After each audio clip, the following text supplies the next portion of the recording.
Most people think everyone pays the same price for Medicare. They don't. In 2026, the standard Medicare premium is about $203 a month, but the highest earners pay almost $700 for the exact same coverage. Same Medicare, same doctors, more than 3 times the price. And here's the part that catches careful people off guard. The thing that decides which price you pay isn't this year's income. It's your tax return from 2 years ago, which means the folks who get ambushed by this are almost always the savers, the ones who did everything right. There are 6 hidden tiers built into your Medicare premium, and crossing one line by a single dollar can knock you up a whole tier. So let me walk you up the ladder, show you where the trapdoors are, and how to stay off there. This surcharge has a name. It's called IRMAA. You don't need to remember the letters. You just need to know what it does. The higher your income, the more you pay on top of the standard premium. And it doesn't ramp up gently. This is the single most important thing to understand. Regular income tax is marginal. If one extra dollar pushes you into a higher bracket, only that $1 gets taxed at the higher rate. Medicare's tiers don't work that way. They're cliffs. Go $1 over a line, and the entire surcharge for that tier hits you for all 12 months of the year. And it's charged per person. So a married couple, both on Medicare, pays it twice. Let me make that real.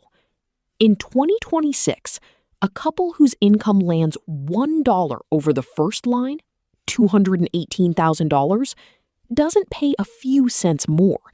They pay about $2,300 more for the year because of $1. That's why a small gain in December can be the most expensive dollar a retiree ever earns. So here's the ladder. 6 tiers. The first tier is the standard premium, about $203 a month, and most people stay right here. Then each step up adds a surcharge. The second tier runs the premium up to around $284. The third to about $406, and it keeps climbing. At the very top, the highest earners pay close to $690 a month, each, just for Part B. And there's a second ladder running right alongside it for your drug coverage, Part D. That one stacks another surcharge on top of whatever your drug plan already costs. At the top, that's another $90 a month. So the gap between the standard tier and the top isn't a little.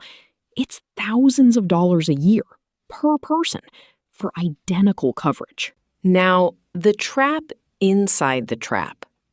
Which tier you land in is decided by something called your modified income. That's your regular income, plus one thing people forget: tax-free interest. Yes, even municipal bond interest, the kind that's tax-free everywhere else, gets counted here. It can push you up a tier. And the timing is the cruel part.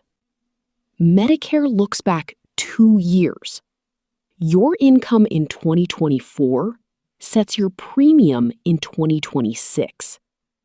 The year you turn 63 sets your premium at 65. There's no withholding, no warning.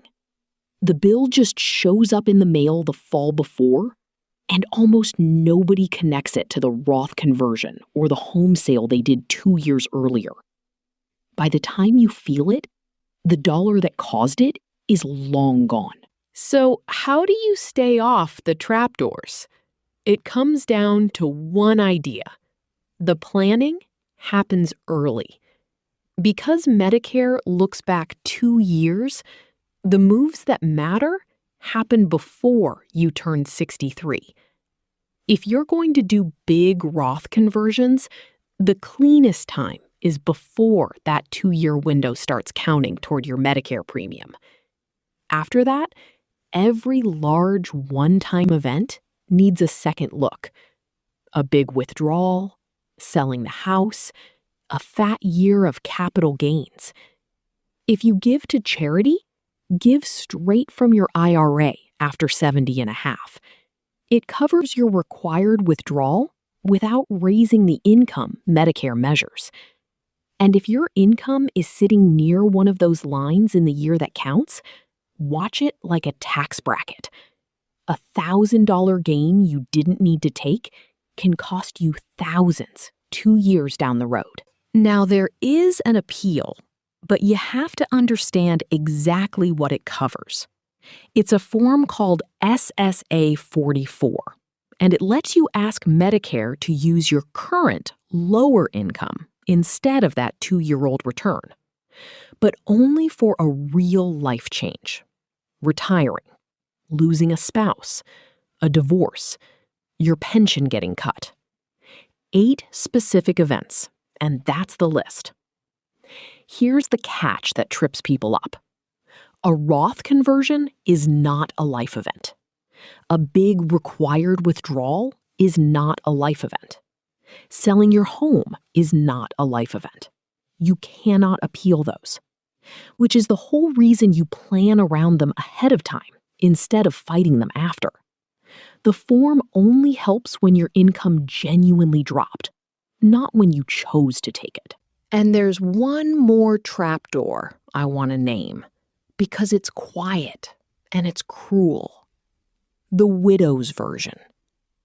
The income lines for a single person are exactly half the lines for a couple.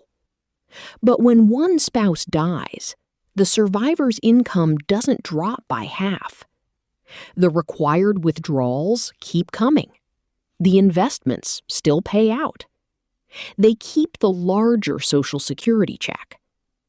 So the same income that sat comfortably under the couple's line can blow right past the single line.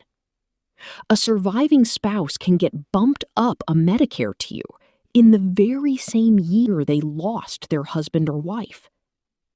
And losing a spouse is one of those 8 events you can appeal, but only if the income actually fell. If it didn't, the higher premium stands.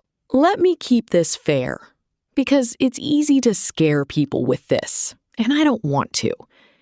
Only about 7 or 8% of people on Medicare pay this surcharge at all.